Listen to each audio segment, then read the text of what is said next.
All right, guys, we are rolling. Welcome back to the Low Carb Consultant podcast. I'm thrilled to welcome Molly Eastman to the show. Molly is the founder of Sleep is a Skill, host of the Sleep is a Skill podcast, and a leader in sleep optimization through chronobiology, technology, and behavioral science. After struggling with insomnia while traveling, she turned sleep into a craft and now helps people around the world reclaim better rest. Her work blends data, habit change, and accountability to turn sleep from a passive event into a trainable, powerful foundation of health. So, Molly, it's so cool to finally meet you. And thanks so much for taking the time and coming on. Oh, well, thanks so much for having me. It was cool to discover that we're in the same city over Yep, here in Austin. Austin. Yes, exactly, exactly. So, and part of the reason I even moved here was for health, for to be in a lower latitude location that gets more days of sunlight than where I had been in, the northeast of the United States. And so, we'll get into all that and more, but just the even where we choose to live can impact our health and well-being. Oh, yeah, I definitely want to talk about that because that's something that crossed my mind when we moved here. But that would be definitely super interesting to jump into. So, yeah, let's definitely put a pin in that one because that would be cool to talk about. And maybe for some of the listeners who are not quite familiar with you yet, would you mind giving us just a real brief background on yourself and what made you shift towards this sleep optimization way of life? Oh, yeah. Well, it's really solving my own problem. So I went through a period of insomnia that just completely changed the course of my life about a decade ago, and was traveling internationally. And so added jet lag in the mix. And it was just a very stressful period of time. And so what that looked like for me was being struck with suddenly not being able to both fall asleep, or if once I would get to sleep, not be able to stay asleep. And night after night after night, it started getting worse and worse. And unbeknownst to me, I was kind of doing everything not to do to address this. Sure. And so eventually it just kind of snowballed and became this monster. And so I went to the doctors in different locations, and I was in Croatia and Budapest and Italy and different spots, each time leaving with different sleeping pills and no real plan. And that was very scary for me because I come from a family with a lot of mental health issues, heavy pharmaceutical use, and Mm, saw the paths that they went down, um, and the fear that was coming up of like, oh no, is this like the moment where now I become, I start going down that path myself and getting stuck with that. So that was very scary. So the fire was lit to figure this sure. out. And we actually, my husband and I, we've been together 14 years, and we like flew back from, we had one-way ticket. We're going to kind of do the Tim Ferriss digital nomad thing, put everything in storage, but we ended up actually going back to the United States really because of my sleep situation, to figure this all out and to get at the source of this. And then there was a period when I was like, I'm not going to be able to travel ever again. I'm going to have this small little life, and I'm going to, just be not able to bring in variety or whatever. And so thankfully, spoiler alert, I was able to get at the source of that, restore this workability with my sleep. But I had never experienced optimal sleep. I didn't even know what that looked like. I didn't even think it was available to me. I thought I was, because I had a lot of labels and narratives like many people do. So some of my labels and narratives would be, I'm a short sleeper, I'm a night owl, it's in my genes, I'll sleep when I'm dead. And so I had all those really present for myself. And so it took some time to really work through all that. But once I started getting my sleep back on track, then I started having this whole world available of sleep optimization. So actually improving the quality of my sleep. And this changed the course of my life so dramatically that I couldn't stop talking about it. And so it kind of became this like emerging thing, like small groups and started really diving in deeper. And then what got created was this company now, Sleep is a Skill. And so now today, on the other side of that, we have one of the top sleep podcasts. Interviewed over 300 different experts in the area of sleep optimization. We have a top sleep newsletter. It's been running every Monday for over 7 years to provide information around things that people can do to make a difference with their sleep. We have online courses, and then have a particular niche in high stakes poker, which I know we were chatting about before we hit record, of all the different ways that we can really make a difference for more extreme situations when people might be struggling with their sleep. So I say all that not just to rattle off, but because if someone like myself that was doing everything wrong with their Sure. sleep can make a difference, I assure that anyone listening, even if you're not having anything egregious, even if you're just like, well, I'd like to like optimize my sleep, I'd like to take it to the next level. We can do that with your sleep, and it can really serve as this beautiful area of transformation for your health. Because one of the things that I often point to is that in many regards, if your sleep is not working, something in your life is not working. And so Sure. it's really a great barometer of the workability of our lives. And it doesn't have to be anything bad or wrong. If it's not working, it's a real sign from the body, and that we have some work to do and that there's an opportunity for transformation. But what could be beautiful is it actually, for me, was one of the best things that ever happened to me for my health and well being, because I truly believe it saved my life in many regards of probably adding years to my life. Because the way, if it hadn't kept going, if I kept living like that, if the poor ways and poor habits that I have with my sleep, what I would have been denied of was on this other side of all of these benefits of now living this circadian aligned lifestyle, Mm. a lifestyle that helps support benefits with the workability with my sleep. Wow, so cool. Quick question though, going back to when you started running into the issues. So, did you ever notice or experience sleep issues maybe when you were younger, going through school, or did things kind of start impacting you negatively once you started like traveling around? Is that when you kind of started really noticing the problems? Yeah, so good. So it got very acute while traveling, but I'd always had sort of those labels and narratives present. So I'd often, as a kid, I was like the last one to fall asleep at the sleepovers, Oh, and, just dealt with a lot of anxiety and stressors throughout the course of my life. Grew up with not a lot of money and a trailer and just, didn't have the best foods and all the things. So there was a lot of ways that I was relating to both my overall health and well being that would spill into those results with my sleep. So it had never been that great at all. And then adding in the levels of stress from a serial entrepreneur, running as a serial entrepreneur in Manhattan, burning the candle at both ends, stressed out. And then we're like, let's put everything in storage, add ultimate uncertainty into the mix with like travel and where are you going to be sleeping the next night and who knows and blah blah blah. It's just, it's too much stress for that place that I was at in my life.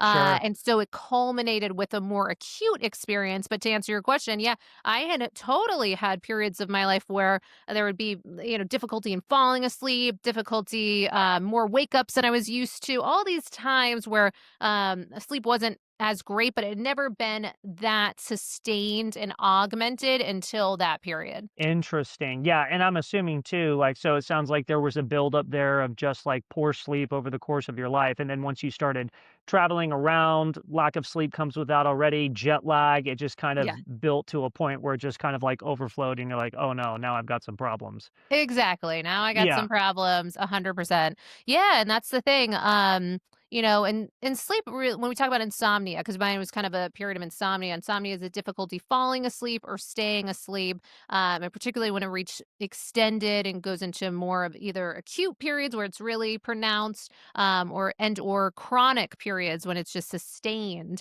And so, I had intermittent periods, and kind of just lower the bar for, what I thought was possible for me. I'm like, well, I'm not the best sleeper, so that's just how it is, or whatever. just kind of that sort of way of just surviving my sleep versus when really met with that period of time when it was so egregiously not working. Then I got to really when learning more, when diving into this world, got to see that, oh, it turns out that this is, I really hope that people can be left with this experience of sleep being a skill set. And Mm, as any skill set that we can kind of build our muscle with this, and no matter where you're at, like a gym. So if you walk in, you're already doing pretty great. Great. Can we take things to the next level? Kind of the Olympics of sleep, if you will. Or if you're really struggling, can we really start at sleep 101? perfect. Let's actually dive right into that, sleep being a skill. So, because obviously that's what your model teaches or preaches. Yeah. How do you even make that change? Like, where would be the first place to start? I know there's so many factors that go into sleep, but how do you even make sleep a skill? Sure. Well, the overarching umbrella that we have everyone that we work with really operate from within is this approach of circadian rhythm entrainment. And circadian rhythm entrainment is this concept that we can entrain or strengthen our circadian rhythm. And the idea that our circadian rhythm is, this circa 24 hours, about 24 hours. And it really exists on a spectrum where we can have a really strong and robust circadian pulse, or we can have a really weak circadian pulse. And many of us in modern society, just no matter how you cut it, are dealing with more of a weak side of that spectrum. Most of us, if we're just doing what average people are doing in 2025 and beyond. So what we do is under that umbrella, how can we strengthen that circadian health? And how will that support some of the challenges, even with psychological stressors? Because it turns out even our thoughts exist on our circadian rhythm, which is really fascinating research. If Interesting. anyone's interested in that, they can delve in deeper. There's something called the Mind After Midnight study, and we did interview some of the lead researchers in that to understand that. Oh my gosh, the thoughts that I have in the wee hours in the morning after midnight, so to speak, can really lean a particular way. So they might have more of a black and white, catastrophic thinking, sadly, suicidality rates going up in the wee hours of the morning. So very real world consequences to the way we're thinking in those hours versus during the day, very different. So being aware that our circadian health impacts way more than most of us might have thought, certainly more than I ever knew before I went through this period of time. So what we do is we have two things that we have every person start with to impact their sleep, no matter where they're at. And those two things are basically looking at our light dark. So anchoring these anchor habits, our light dark environment. Can we have very clear duality? So having brighter days and darker nights. Can we Mm, support that? And that might sound simple at first glance, but it turns out that there's a lot to that and what that looks like. And we can talk more about that. But strong light dark, and then the second one is consistency of our sleep wake timing, particularly with an emphasis on the wake timing, because no matter what goes on in the nights, we're really training that even if you had a rough night or you're up late or whatever, can we largely wake up at about the same time? Even if that seems like, what are you talking about? I had such a rough night. I gotta sleep in. I cannot possibly, or I need to make up for this on the weekends to cope with how hard the week was. sure. Instead, we're training for consistency, particularly wake up time, because that's when you have a say is the time that we wake up versus you can never tell someone you got to fall asleep exactly at this time. It'll put too much stress and pressure and you can't just force sleep. But you can create the conditions for sleep to arise. So we'll have that condition set at around the same time every evening and waking up at around the same time. And the difference that can make for people is one of the places to begin because that can help anchor your circadian health. Those are really two crucial aspects of circadian pulse. Very cool. So what would be like the biggest issue people have with trying to align their circadian rhythms? Like what would be the biggest problem people run into Oh, typically? so good. Well, one, that our entire society is set up to have the exact opposite of everything we're going to talk about. Because, and what do I mean by that? Well, In 2001, the EPA did a study and they found that the average American was spending well over about 93% of their days indoors. And that broke down to in, homes and automobiles. So both of those would kind of divorce you from the rhythms of nature and things that are happening outside that we would have been exposed to that would help entrain this circadian rhythm. So this going inside effect has really messed with our the strength of the circadian rhythms. And this is even demonstrated as it relates to sleep. There was a recent book that came out called Mapping the Darkness. Hmm. And it was a really deep dive look at the history of sleep as a science, and it's relatively new, kind of akin to psychology in its infancy. Similar with sleep is that we're just really learning a lot right now. I mean, Yeah. one of the most popular books right now in sleep is called Why We Sleep, and it couldn't even really answer that question per se. We have a lot of theories on why we sleep, but there's still a lot that we don't know. But I say all that because that book, Mapping the Darkness, noted how since the Industrial Revolution, we saw this huge uptick in problems for people with their sleep. And that's kind of when the emergence of this area of study really heightened because of the fact that we had all gone indoors and now suddenly under electric lights at night or Mm. in odd times or times that wouldn't be natural. We are having kind of an opportunity to have a 24-hour system and rhythm. Not to mention that there's all these other factors that happen when you go indoors. Instead of a dynamic temperature, which we would be exposed to outside, you'd have dramatic peaks. I mean, you and I are in Austin. I don't know if you've noticed how like it's like you go outside, you're freezing in the morning, and then by like noon, you're like sweating. It's like Yeah. what is happening? So the body would be exposed to all that throughout the course of the day, and yet we're not getting that when we are in a flat 72 degrees all day and all night. That would never happen for the body, and that's a circadian cue as well. And then you can keep going. It's like, how much time do you have? Well, most of our dinners, when we're set to meet up with people, it's like, oh, see you at 7 and or whatever, like these times. Whereas historically, it appears that we would have eaten largely when the sun was out and fasted when the sun had set. And that's known today as circadian rhythm intermittent fasting. Fancy way to say eating when the sun is out and not eating when the sun is not out. And yet, many of us are finding that we're eating late and eating right up until, just a few hours before bed. And thankfully, that's one thing I think wearables are starting to bring into the conversation is just how much some of these seemingly banal behaviors, like what's weird about a 7 o'clock dinner, when you have wearables, you start to see, I didn't realize that my heart rate's going to go up. It can be on average of around 10 beats per minute is one of the common, at least ranges that we see for people when they start eating at pretty normal quote unquote times. It's a rise up in that body heart rate and then a drop in HRV, heart rate variability, rise up in respiratory rate. You often see a flare up if people are dealing with sleep disorders like sleep apnea, upper air resistance syndrome, bruxism, etc. Just from these normal things where you go out, eat late, be under bright lights at night, not be outside during the day so you're not getting sunlight in your eyes and on your skin, dealing with poor vitamin D, like low vitamin D, which is the masses are experiencing. You might think, oh, I can just supplement, but it appears that it doesn't quite fit the bill for some of the benefits that we're looking to achieve. And so all of these things paired with the fact that many of us are sedentary because we have gone indoors, we're not moving our bodies. We know that movement is a crucial aspect for quality sleep. Muscle mass is so body composition is a big factor, even just for your risk of sleep disorders, certain sleep disorders.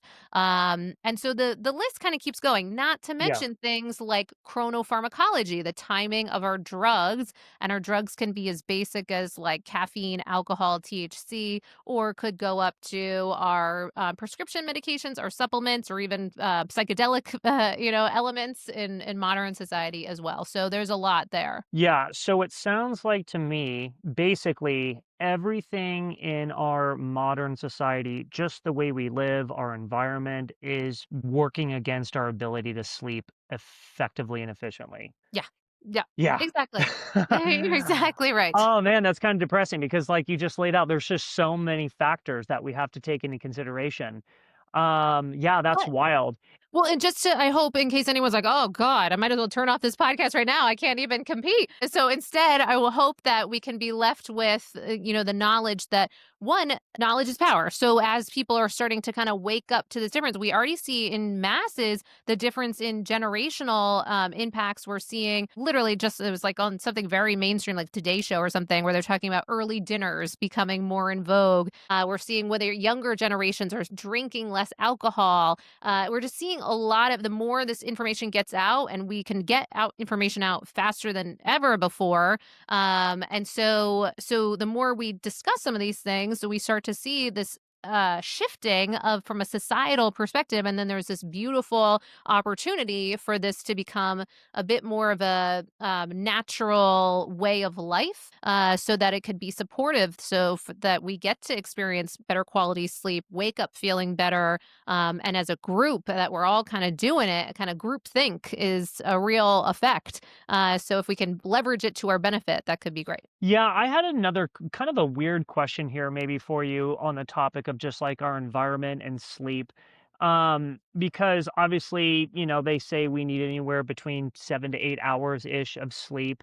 And I was thinking about this before you came on, and I always wondered like why human beings need that specific amount of time to basically rest, recover, rejuvenate. Like, I kind of would have assumed that over the course of our evolution, we would have evolved to not necessarily need to be incapacitated for like Yeah. 7 to 8 hours. Yeah. Like if you think a Yeah. couple thousand years ago, you've got villages attacking you, like the weather conditions are super crazy. We didn't have the living conditions that we do now. You would kind of, I would have assumed we would have evolved to not be asleep for that amount of time to be able to recover and operate normally. But I think now what I'm learning from you is because of the demands of our modern world, we're staying inside, not to mention we've got phones and screens and all the Yeah. things kind of impacting us. Like, why is it that we need that certain amount of sleep? And is there a way to get better quality sleep potentially with less quantity time in bed? Is that even possible?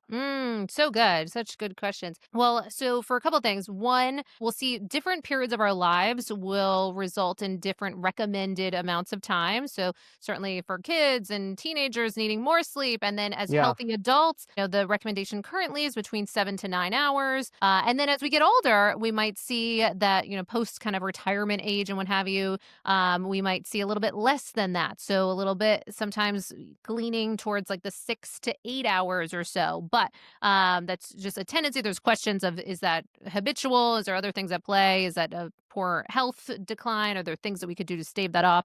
But either way, throughout the course of the life, we tend to see changes in sleep quantity, bare minimum. So, when that's the case, now, even for the listener, when we start deviating from that kind of, it's almost this like U-shaped curve of 7 to 9 hours. And then there's mhm, this little clustering on either side of that curve, where, a little bit less than 7 hours still for many people could be part of their sleep need and still be a healthy amount. And there could be some clustering on the side of the 9 hours and be a little bit more than 9 hours, and that's part of their sleep need and still be a healthy amount. But when we start stretching much past that on either side, then we tend to see more deleterious effects on both sides. So when you have hypersomnia, where you're sleeping more than those kind of recommended hours yeah, consistently, that appears to at times be problematic or a sign that we want to explore what's going on there. Is there undiagnosed sleep disorders? Are we dealing with something? Is poor health situation, sure. depression, something going on that's causing that kind of abnormal amount of sleep? So we look at that. But then also, when we start going less, particularly, it seems there was a big meta-analysis, or systemic analysis that found there was a big drop-off when you start going less than 6 hours of sleep. So things like heart attack, stroke, cognitive decline, and all-cause mortality, aka death from any cause, going up when you had less than 6 hours of sleep consistently. So it does appear to be some of these like kind of periods Yeah. where there's a little bit of a opportunity for a spectrum, but we don't want to go quite too far on either side. Now, from that place, it's often been kind of the analogy has been your shoe size, where for your sleep need. So, meaning, Really? depending, not like a literal shoe size, but as akin to, the size 14 person, they're not going to be able to fit into a size 9.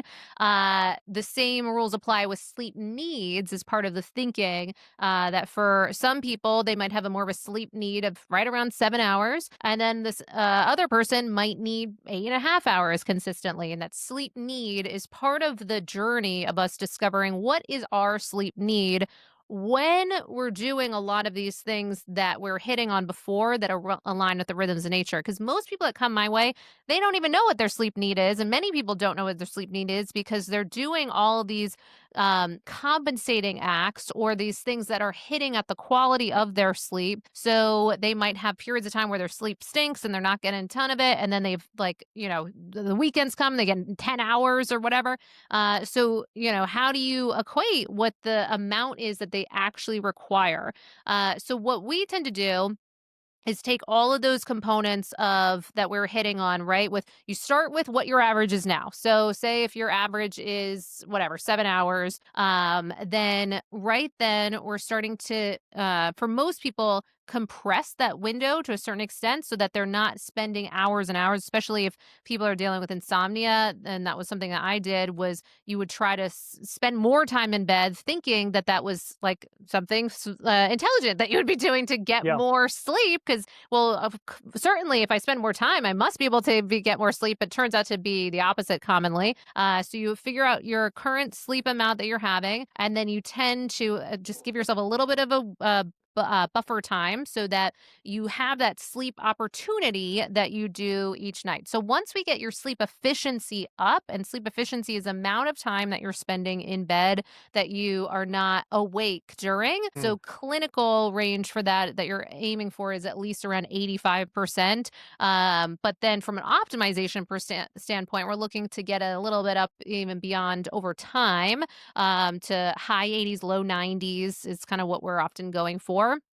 Now, once you've achieved that sleep efficiency number, then if that was a lower amount that you were hitting, then we might expand that window just a little bit, say like 15 minutes, and then see how do you do. Do you need much more time? Are you still sleeping that full sleep efficiency, getting those numbers? And then we could try expanding it a little bit from there. But the key is that commonly people might be going after duration without being mindful of that quality, consistency, regularity, all these other factors that are really Got it. important. And the last thing I'd say about that is that we have a lot of new research that's come out, that actually places sleep consistency and sleep regularity seemingly higher than sleep duration, in its importance and impacts on the body. So, meaning that if you come to a point when you could either sleep in later or you could keep consistent.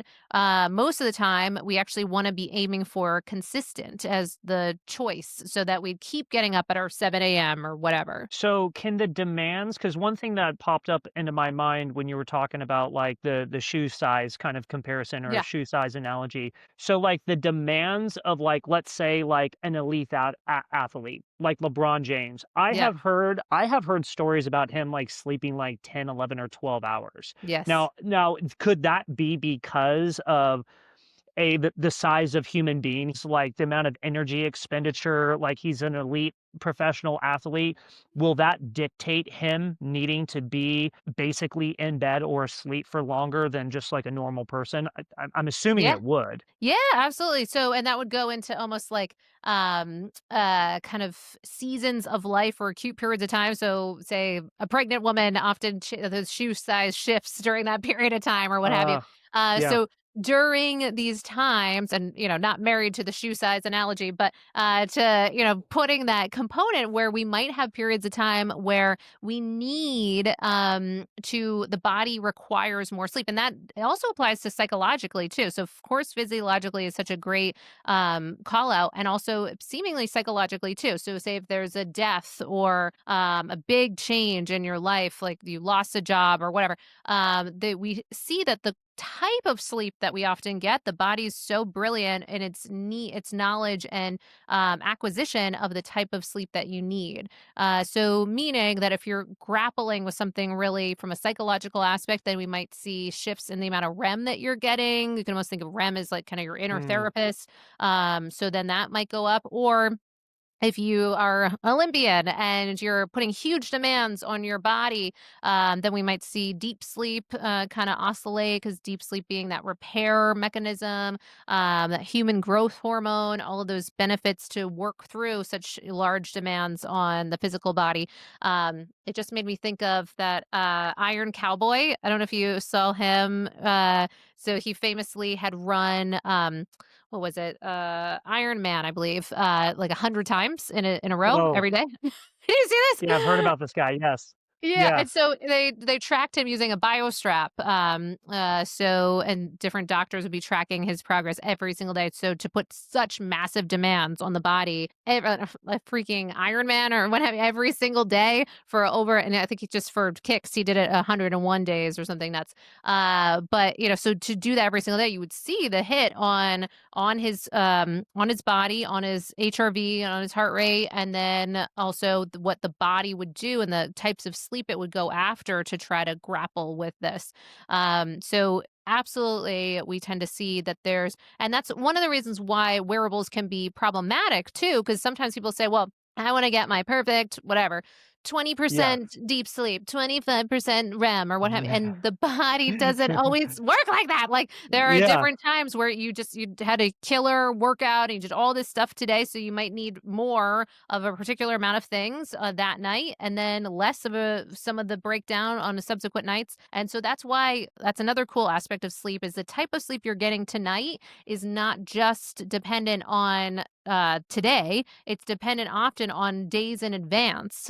So what the body has been getting. So you'll see even things like that. For instance, if you've been at altitude and then you come back to sea level, you often see a dramatic shift in HRV, heart rate, et cetera, as the body is kind of recovering from how that was.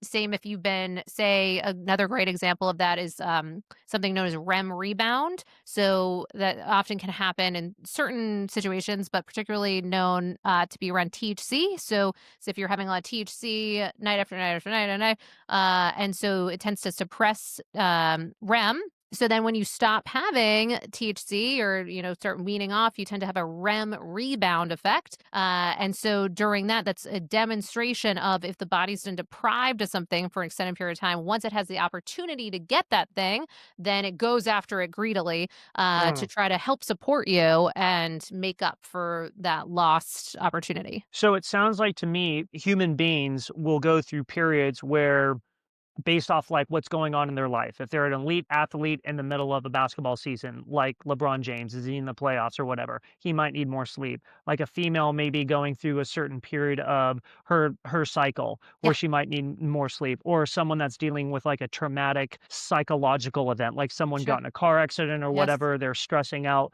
They're probably going to need more sleep during that specific time for the Yep. body to be able to recover the way it needs to, correct? Absolutely. Yeah. Yeah. And just even the quality of that sleep, so even if they don't see a dramatic change in their sleep duration, if they keep everything kind of similar, but the richness of that sleep can often shift. And as we do see wearables getting better, but they're not great, they're getting better at sleep stages. So are you Yeah. in deep sleep? Are you in REM? Are you in light sleep?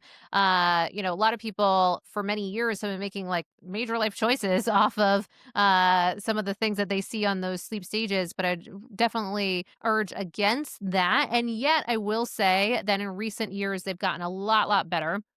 And especially Aura is so we have a really large Aura Ring database, and so and we've been Mhm. working with them for many years. And so one of the things that we see there is just how much of a difference you can make when you are using those trackers to kind of monitor this situation with your sleep, and how much that can help support you. Okay, so I've got a couple questions here on wearables. I've got a question on, what stage of sleep sleep actually matters. Like, do we want more deep? Do we want more REM? Like, what is actually the most important? But I had one question that kind of popped up into my mind. What are your thoughts on naps? Oh, it's such a good one. Yeah, so when we're dealing with insomnia, that is one of the so I'd say there's two answers. For the average person that's not dealing with any major issues with their sleep, naps can be fantastic, especially if we have a strategy with our nap. So if we keep them on kind of the short and earlier side, most commonly, unless maybe we're dealing with sickness or jet lag or something of that nature. But for the average person, having kind of those power naps where it's Mm, closer to say like like 20 to 30 minutes, something yeah, like that? exactly, exactly. Often different research will point to like 20, 25, that kind of range. Yeah. So because the aim there is that you're having enough sleep so that you're dumping out just a little bit of adenosine, and adenosine is kind of that sleepiness component. I often have people think of like an hourglass filling up. So when you start out the day, it's kind of empty, and then just by virtue of existing, then being awake, then all this sand is filling up of adenosine, and then by the end of the night, if it's all filled on that hourglass, then you have a tons of sleep pressure and you're like, I cannot stay awake another second. I'm asleep. But there's ways that you can manipulate that adenosine if you don't want a lot of it early and you're like, I can't get through my day and I still have all this work to do and I'm so tired. The one way to manipulate that is to dump out a little bit of that adenosine from that hourglass, Mhm. and naps will be a way to do that. But you don't want to dump out all of it and then you're not going 'Cause to be then you'll have trouble sleepy. sleeping that night. Exactly, exactly. Yeah. Another way to influence your adenosine is instead of dumping it out, you can trick yourself to not seeing the sand in that hourglass. And so, one of the ways you can do that is with drugs, which is one of them being caffeine or pyrazanthine or different ones. But, well, I should say pyrazanthine is one of the, if anyone's familiar with that, it's kind of a newer, updated caffeine. But one of the benefits to that is it doesn't seem to affect adenosine in the same way, but it's another topic. So when we talk about caffeine, though, it's a clear one that tends to make the body think that you don't have that mounting adenosine. So it kind of tricks you. So that's why some people will blend the two. So they'll have like they call it different things, calf naps, nappuccino, all these different things, so that you take a little bit of caffeine with the Yeah. idea that it takes some time for caffeine to get into the bloodstream. Um, so you're taking some of that caffeine and then you take a nap, so it's about the same time. So then when you wake up after, let's say, that 20 minutes, now it's the caffeine's just gotten in your bloodstream. And so now you got the benefits of the caffeine and you dumped out some of that adenosine. And now you're like so ready for round two of your day, essentially. And if anyone wants to know more about naps, there's an entire book. I want to say it's called The Life Changing Element of Naps or some sort of nap Mhm. centric name, but it's also written by the same author who I love that we had on the podcast. So she wrote one of my favorite books on sleep called The Power of the Downstate. There's a lot of different books that I like for different reasons, but that one's really great for being able to leverage your ability to access downstate. And that's measurably, they look at HRV metrics in that book. And so, a down state also is achieved by taking a nap, by being in these kind of lower and relaxed states through a period of time. And athletes are fantastic at this, knowing that there's kind of this refractory period that's has to happen. So if you're going to play hard, you got to recover hard, type of thing. And so, Sure. how can we have some of that built in elements to our day? And that's really one of the reasons why we leverage that circadian pulse because we're diurnal creatures, meaning we're meant to be active by day and at rest at night. So it has this built in sort of active part of the day mode, Mhm. and night mode kind of having more of like a relaxing, connecting, all of that. So that can be part of that nap component for sure. Very cool. Okay, so going back to like the stages of sleep that matter the most. So when I look at my wearable, which is just like a Garmin, it'll tell me like how many hours I slept and then how long I was in deep, how long I was in REM, how long I had light sleep or whatever. I assume, not knowing anything about this, that like the more deep sleep you get, that's probably the better, but I have no idea. Like what stages do we want? Like, what is optimal for all these different stages? Yeah, exactly. So one, I would say for everyone listening, the least accurate information on your wearable are your sleep stages. So don't get too married to them. And people will have all kinds of stress and they'll be like, oh my God, like this person's getting all this deep sleep and I'm only getting, 2% or whatever. Now Yeah. different wearables will have different recommended ranges because they all have different algorithms. So they look at them differently, they weight them differently. So what I would do is depending on your wearable, when you go in to each one, and many of them now, certainly at least Whoop and Aura will have AI kind of sleep coaches in there. So then you can consult with them too and like, how am I stacking up as compared to, what you're seeing and ratios, whatever. So each one will kind of have their recommendation within there. But what I would have more people, what I'd have them kind of pay attention to a bit more because of the fact that everything people are going to ask me around, well, how do I improve deep sleep? How do I improve REM? All of this is going to be supported in this whole overhaul of our circadian health versus kind of spot treating. It's like the same as, when people go into a gym and they're like, well, I just want to get, great abs. But then everyone will be like, well, you can't really spot treat. You got to like, do all Yeah. this other stuff. Yeah. So it's kind of like a garden, you don't just get the good seeds and forget the water and the sun and the soil and all. Like you have to do all those things. And that's one of the things that we see to support deep sleep, to support improvements in REM, is to have these overall foundational components that all support the quality of that sleep. And then that deep sleep and REM will kind of equalize. And so we'll also should see that it will shift on different days and nights, kind of akin to what we are chatting about before of, if you just ran a marathon one day, then we might see some different needs for the amount of deep sleep versus the, day after you lost the job or got the divorce or whatever. And then Sure. REM might be altered, right?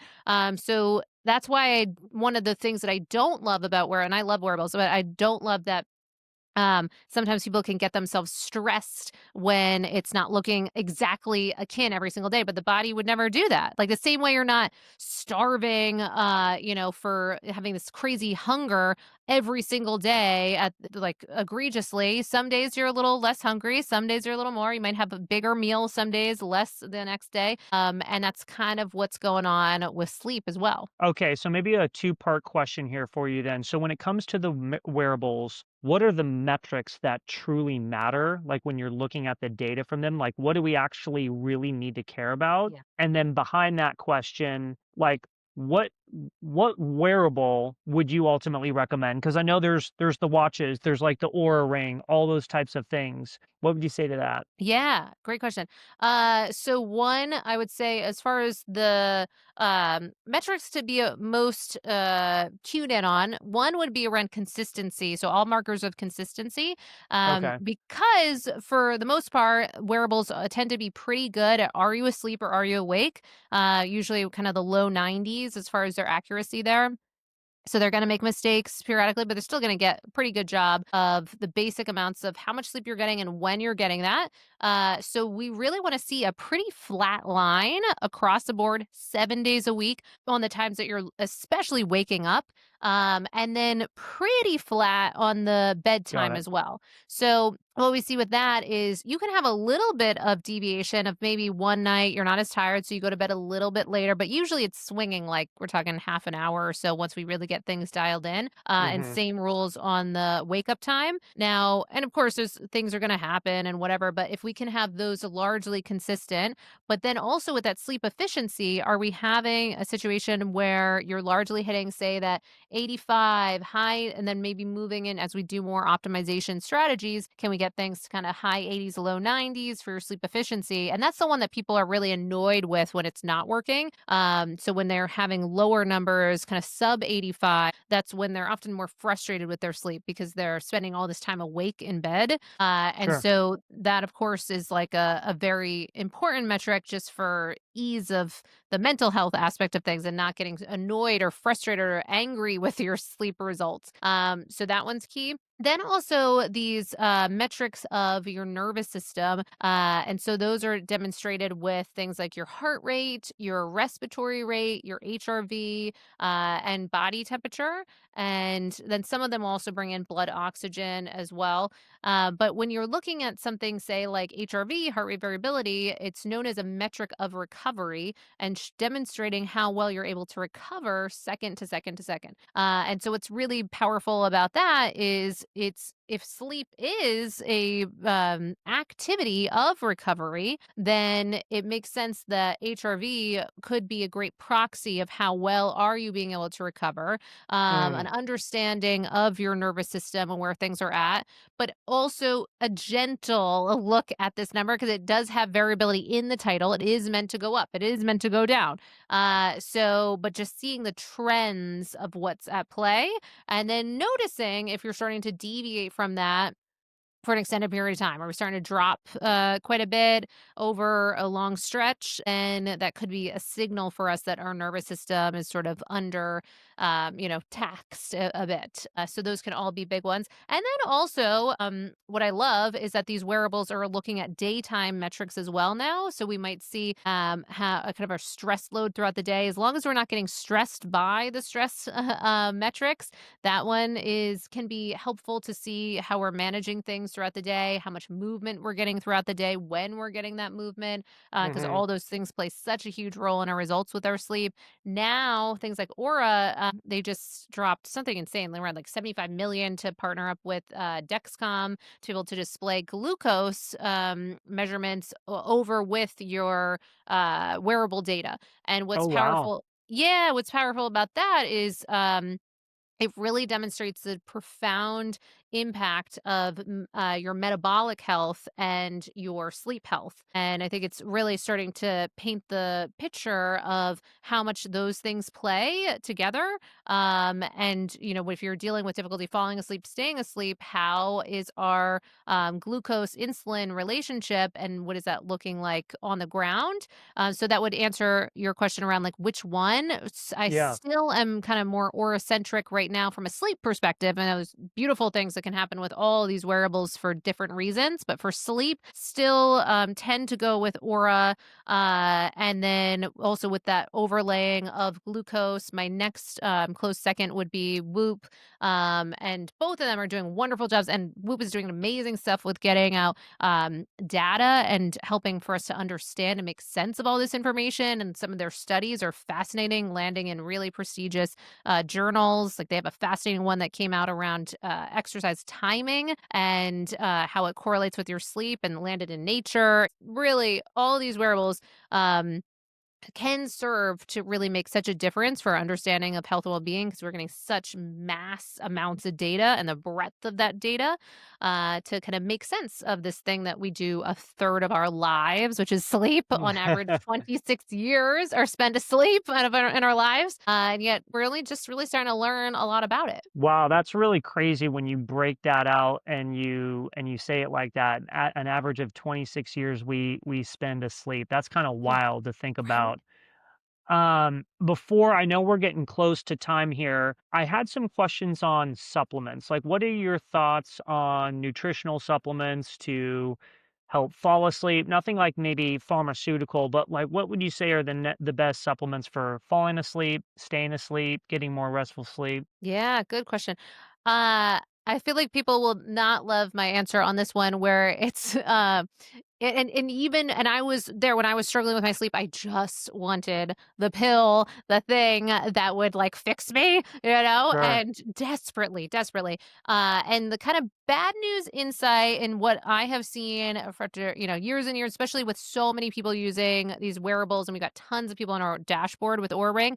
Rarely do I see a supplement come in and like totally change the game for someone with their metrics. Might have a little bit of almost like a courage aspect of things where they're like, oh, well, if I take this thing and I'm jet lagged and it'll help. But what I'd say is, I would, for in most cases, one, I would have people testing. We do a lot of testing because we might discover, oh my God, this person has wildly low iron, or their thyroid's just tanked. Their hormones are all over the place.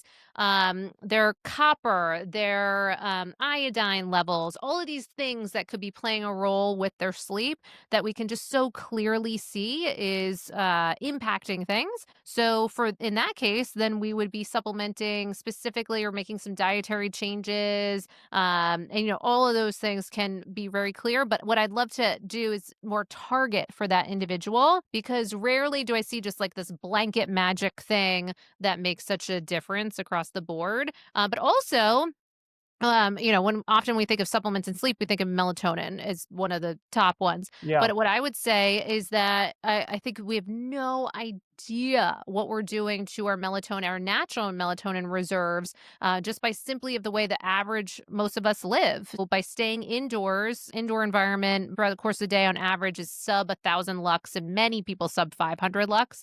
So that's so low, Hmm. because if you just, I mean, I was just working outside and I just, measured the lux, and it was around like 20,000 lux. So 20,000, just a couple feet from me. If I just walk myself outside, I get 20,000 lux. Here, I get like 300 lux. And the difference that makes on the body and the amount of vitamin D that I can create, the quality of also the melatonin you can make, because we didn't realize until recently that there's this subcellular melatonin creation, and we need that light source to make it. So it's really, even though it's been called the hormone of darkness, it's really a bit of the hormone of light, because it needs light to be able to create it at night. Now, for brain based melatonin, of course, you do need the presence of true darkness at night, but most people are not post sunset, especially now in the winter. We're gearing into winter. um, as the sun sets earlier and earlier, most people are not having like, candle lights or whatever. They're having Yeah. thousands, tons of lux on as they turn on all the lights. So they're kind of living upside down world where it's dark in the day and then bright at night. And they do Yeah. not realize how much that's impacting your melatonin production. So what I'd say is we want to address all of these other things. And I assure that for the average person, we're going to get so many shifts, just and things will just kind of work, and you won't even need to buy a lot of stuff. Now, it's not to undermine the fact if you're dealing with certain things, health wise, what have you, then we can target for you some of those kind of supplements and strategies there. Very cool. So it sounds like to me, just like going back to what some of the things you were saying earlier as well, one of the best ways we can improve sleep is get out of our house, right? Get outside, get some sunlight Yeah. on our face, and then have Yeah. a dark room. And that seems like to me that can make a pretty solid impact. It just seems like to me, because of our modern world, the lights that we have going on in our face, the screens in our face at all times, those things are dramatically or negatively impacting our sleep. But if we can rectify that by getting outside, getting some sun, having a dark room, that will probably help, correct? Yeah, so your backdrop tells a whole story. So your backdrop, so in summation, your backdrop says your comfort will kill you.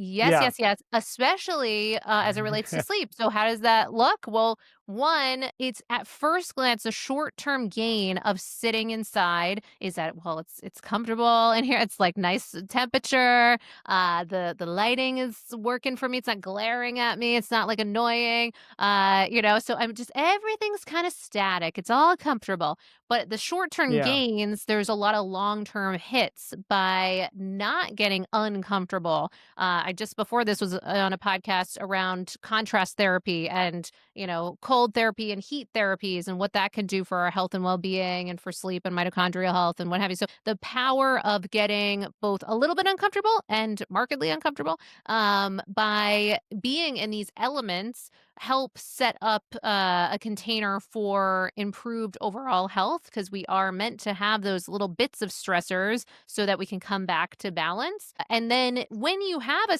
system in place like that, where you are always getting outside for certain amounts of the first, bright light in the morning, and you're getting that rich sunrise light, that UVA rise light, that UVB, all of those on the front half of your day. In order to do that, you'll have to be a little uncomfortable to get up at around the same time. Who wants to always do that? But if Sure. you get a little bit uncomfortable and you go outside, even it's cold, it's raining, it's whatever, you'll reap the benefits on the other side. So, in summation, the comfort zone will kill you and it will kill your sleep. So, get uncomfortable and it will help your sleep.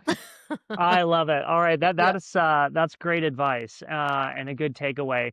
And I know we're coming up here on time, so I've got some rapid fire questions here that I do at the end of every podcast with each guest, but they don't need necessarily rapid fire answers. You can feel free sure. to elaborate on any of these. So here's the number one question for the first question. What's the number one mistake people make that's silently destroying their sleep? Um, I would say stress.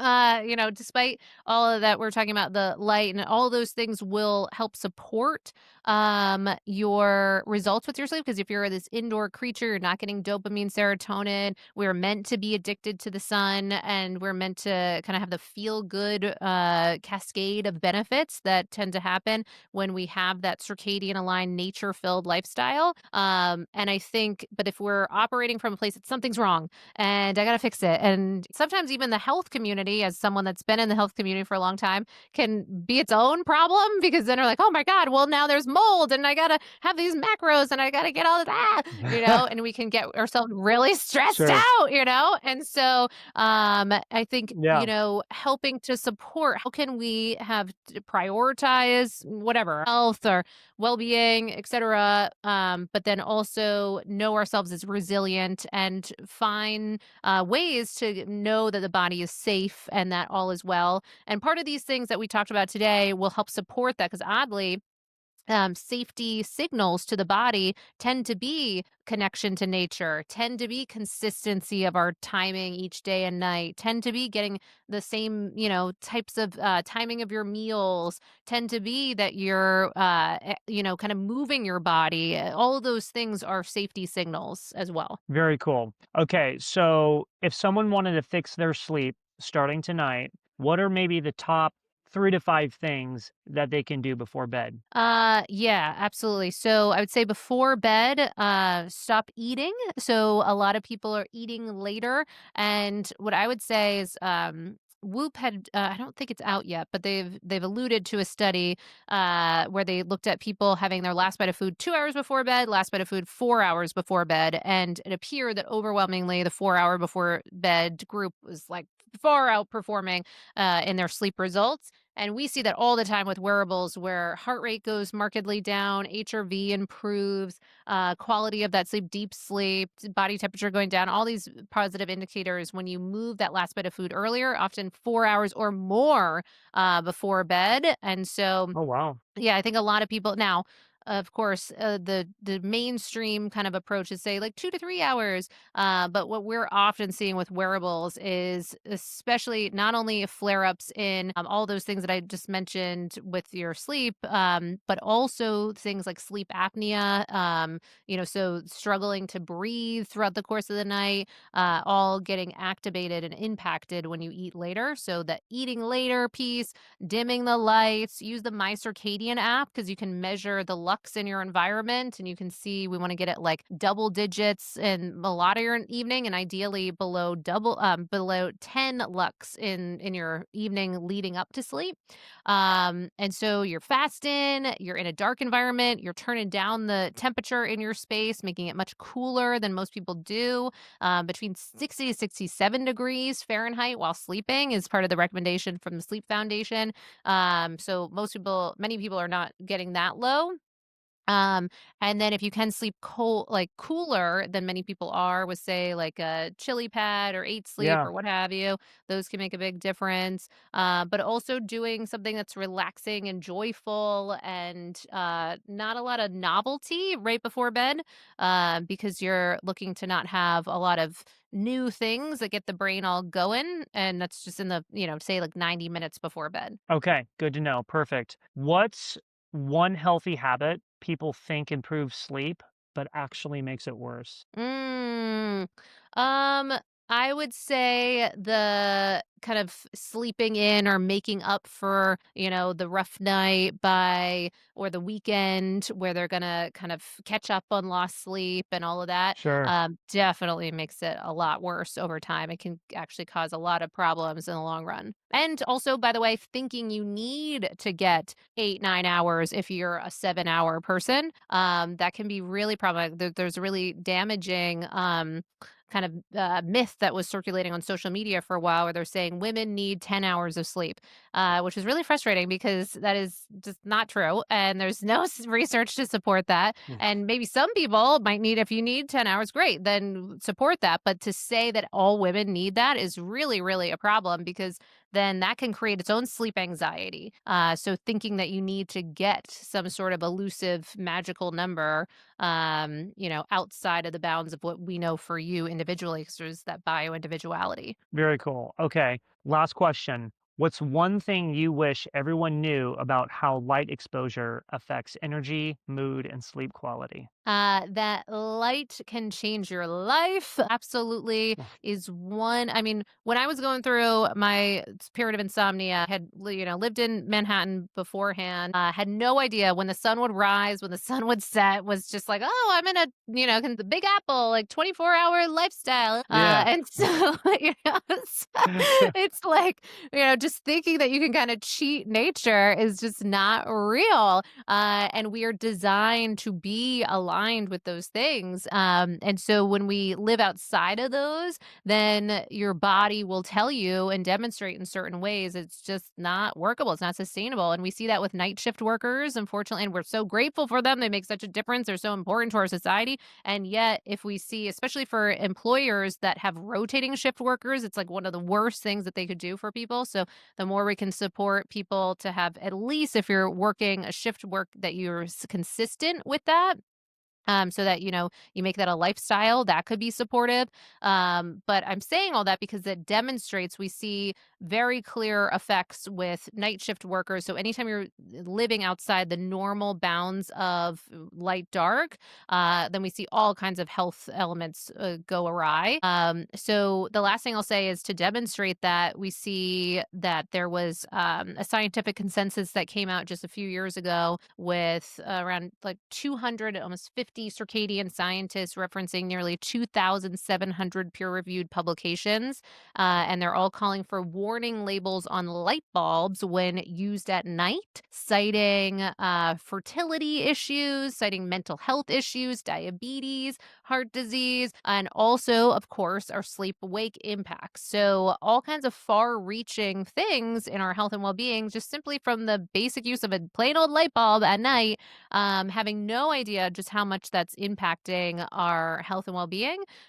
So light, by getting real, unadulterated light, even if you're in a car, like rolling down the window, if you're able to kind of crack the windows, if you're in a space where you need to be inside, but getting outside so much more, and then being aware of your environment where you live. You want to be responsible for your choice of your zip code if you're in the United States, because when we're in northern latitude locations, you need to be doing certain things differently than you would in southern latitude locations. So it's part of why I moved to Austin, because I didn't want to do some of the things that I had to do in northern latitude locations, like be outside in the cold all the time, because you really need to leverage cold to support the absence of bright light. But that's a whole other story. But the physics of light and quantum biology is this fascinating area of research that can really be a really powerful area to impact not only your sleep but also your health overall.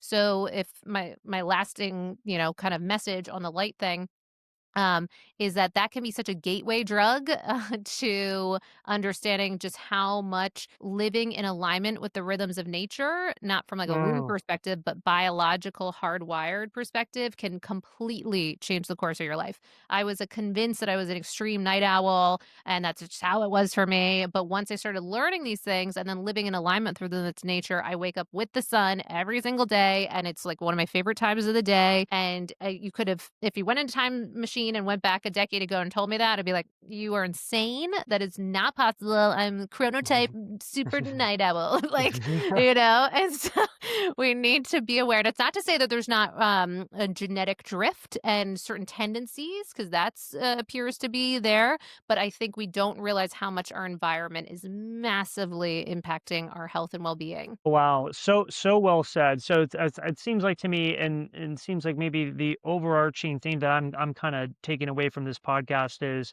we just need to get outside. We need to get outside. We need to be in the sun. Yeah. We need to make sure we're not having all these crazy light bulbs on in the house at night Yeah. all the time, like screwing with us. But like, yeah, we just need to get in more alignment with the planet that we are living on and Yeah.